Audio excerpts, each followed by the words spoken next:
I was yesterday, Dart, at Tom Rabbit's channel. And I said to him that we can look at God or the existence of God from different angles and different viewpoints. If we adopt the transcendental argument for God's existence, then we can say that God is necessary. But if we start from a different angle and from a different approach, from a different philosophical approach, we can make comparisons of one explanation to the other and see which one is more case adequate. That again, you're making the same fundamental error. All other worldviews are not adequate other than the Christian worldview. They're all ultimately incoherent.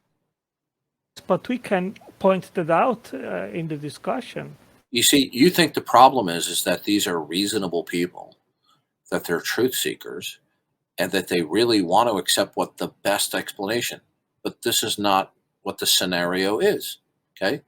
We have people who don't want there to be a God, so they adopt naturalism. They worship the creation rather than the creator. So we have to rock their world. We have to do an intervention so they see that they hit a metaphysical rock bottom, that the Christian worldview is the only coherent worldview, period. If you don't approach it that way, then you're not being biblical. I would say the biblical worldview, because I mean Christianity is very specific, which entails the revelation of Christ as the Son of God and a Savior and so forth. But if we say that the biblical God, that entails the metaphysical nature of God, which just can be inferred based on the Kalam cosmological argument. The Kalam cosmological argument starts with an absolute that exists within itself. Everything that begins to exist has a cause. Where'd you get that universal from? From experience, empirical experience.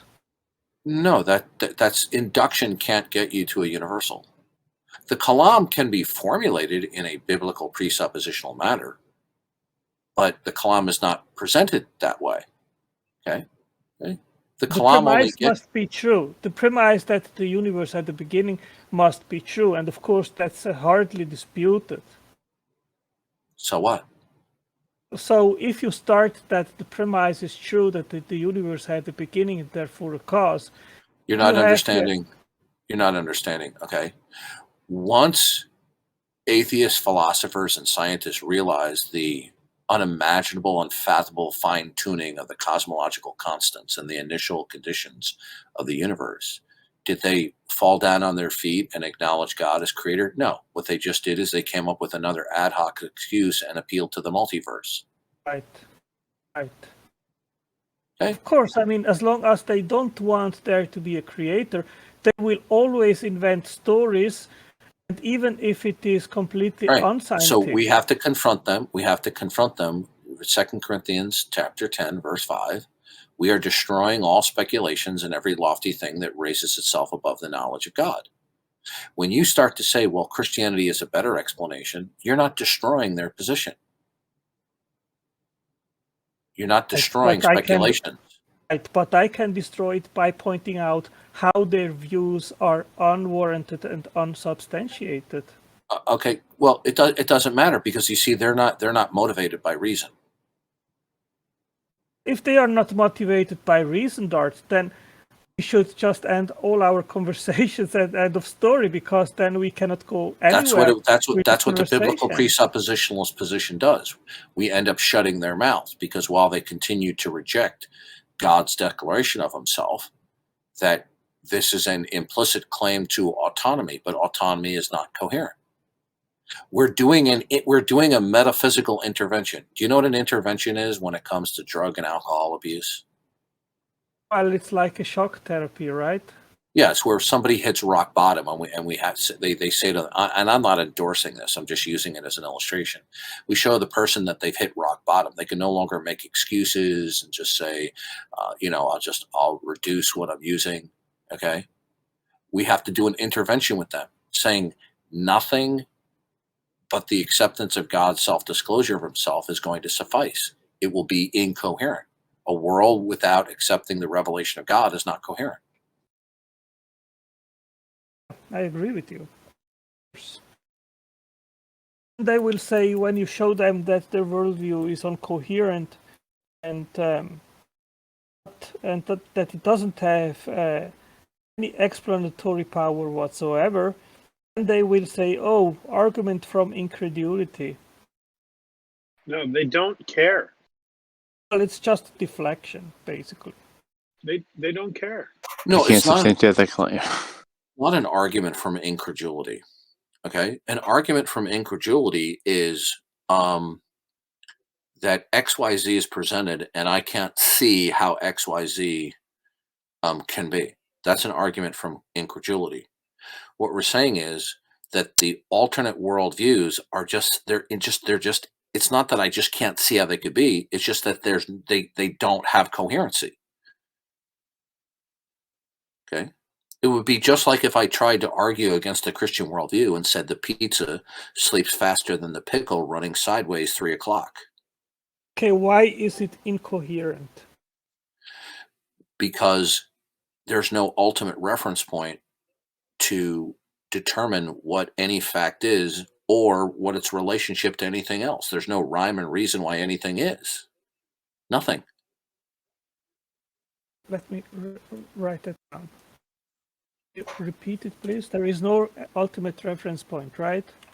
No ultimate and final reference point making each individual fact what it is and its relationship to any other particular or fact. So there's no rhyme or reason why anything is what it is or in relation to anything else.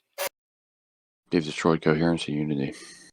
There's no ultimate and reference point, and there is no reason why something is or in relation with anything else, right?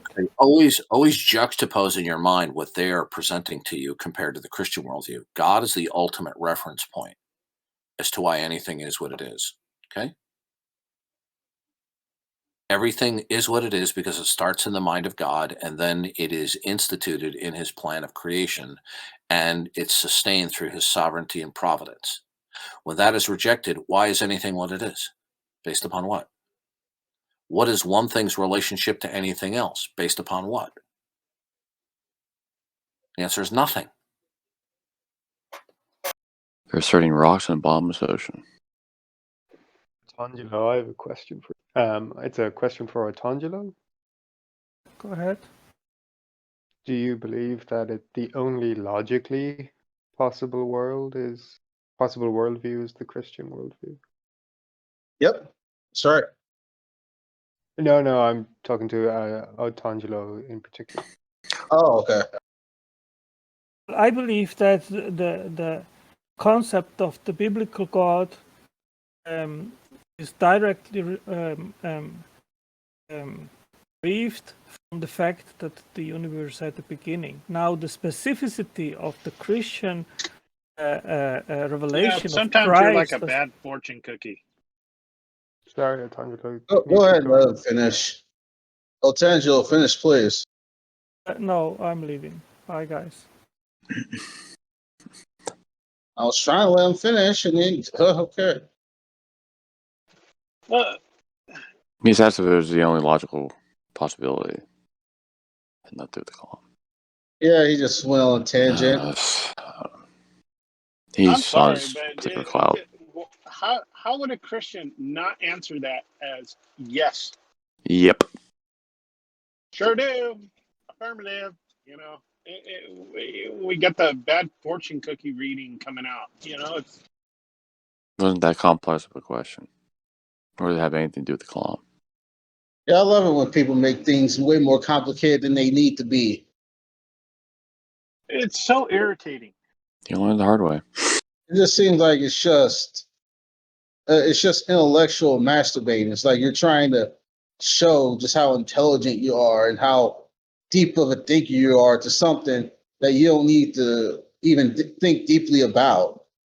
Yeah. Well, it seems like Otangelo wants to try and appeal, to theism from the unbeliever's worldview. He's always like granting them, stuff that he ought not to be granting them.